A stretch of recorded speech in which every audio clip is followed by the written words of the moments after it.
आज हमने बनाने थे दही भल्ले, तो हम इसके लिए बेसन लेंगे। बेसन में नमक, ज़ीरा, एक चुटकी सोडा और हम इसमें डाल देंगे लाल मिर्चें।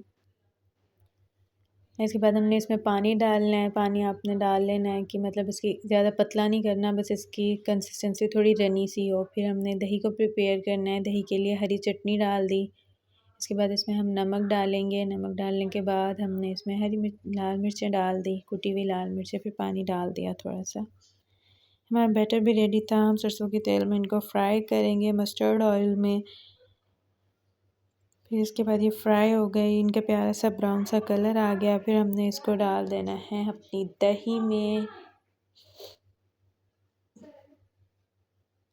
दही में डाल दिया, ये देखें। इसी तरह हमने सारे पकौड़े फ्राई कर लेना है। लास्ट में इसका तड़का प्रिपेयर करना है। तड़की में हमने इसका ज़ीरा डालना है। ज़ीरे में हमने ये हरी मिर्चें फ्राई कर ली घी में। फिर उसको बस डाल देना है। ये हमारे मज़ेदार दही भल्ले रेडी।